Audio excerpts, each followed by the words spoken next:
What's good? What's good? It's the one, the only, but what do I know? Boxing back at y'all with another one, man. So we have Errol the Spence. I'm sorry, Errol the True Spence and Terence Crawford. Terence Bud Crawford going back and forth at it on Twitter. Listen, man, it's just kind of draining even talking about this because at the end of the day, it looks like we're not getting a fight. Definitely not next, possibly anytime. So without further ado, let's go ahead and get into the Twitter wars back and forth between the two, all right? Twitter finger turn to trigger finger turn to Twitter finger. You know what Drake said. Terence Crawford says, I'm pretty sure if anything I said was a lie, Errol Spence would have been said something by now.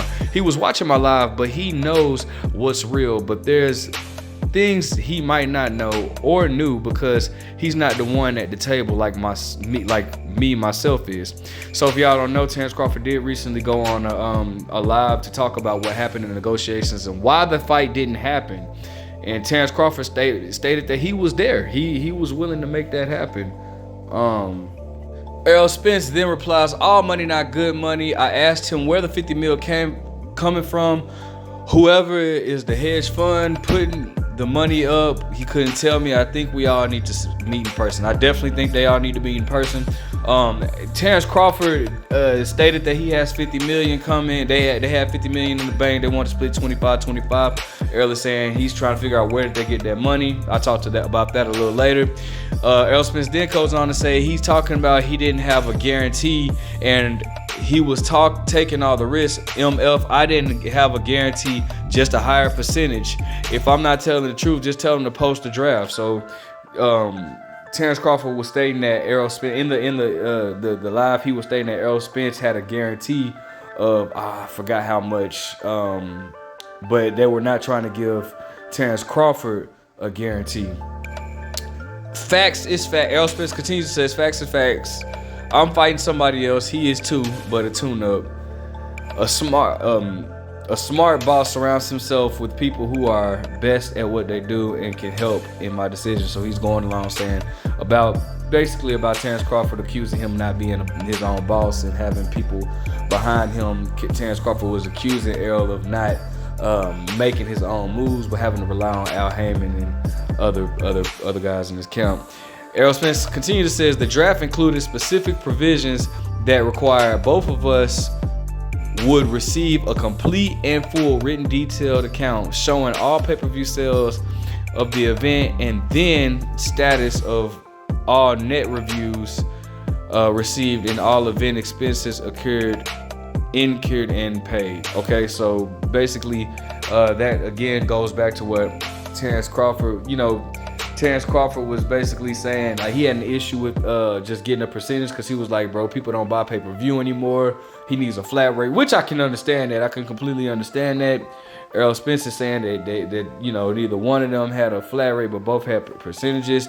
Terence Crawford said, if he was his so-called own boss, then why I had to talk to Al? That's right. Why I couldn't talk to you? When I did, you said you had to talk to your people, but you can't. You can fool your little fans that don't know who you really is, but you can't fool me, Errol Spence. So again, basically accusing Errol Spence of not being his own boss. Errol Spence, again stated that's why Errol Spence stated what he stated earlier about having a smart team around him to help or whatnot. Regardless, man, Al Heyman is his advisor, but he's not his promoter. So I mean, I can't really just agree with what Terence is saying on that. But Terence goes in to say this dude Errol Spence is a clown. He had to get his lies together. Now he got so much to say. And again, man, well, I'll say that for the end of the video as well. But this is just going back and forth. I mean, they doing more fighting on Twitter, but we can't even get these guys to fight in the ring. I mean, so it's not really entertaining. It'd be more entertaining if they actually had a fight coming up. But Terence Crawford then says, funny thing is, Errol Spence, you knew the fight wasn't going to be this year. Your ass was on vacation with your family. While me and my team was trying to make the fight for November. When you wasn't even in the gym and it was September. Y'all was just dragging the shit out to blame me. Oh, and for the record, Errol Spence, I have a strong team. Why you think your team was going back asking why I want this and why I want that put in the contract? oh yeah, y'all thought y'all had one. So, you know, again, that he's replying to Errol Spence saying that he has a strong team or whatnot, and you know, and I was wondering about that. I will say this because I know Errol Spence even him and his girl came out here to Phoenix, and I, you know, and I was seeing Terence Crawford in the gym training hard, bro. But I didn't see any pictures of, you know, or videos of Errol training, so I was wondering about that. But here's my thing, bro. Okay. First and foremost, bro, one thing I know, and even just in life in general, bro, it's always three sides to a story, bro. It's his side, it's his side, then it's the other person's side, and then you got the truth. It's always something that somebody is missing out.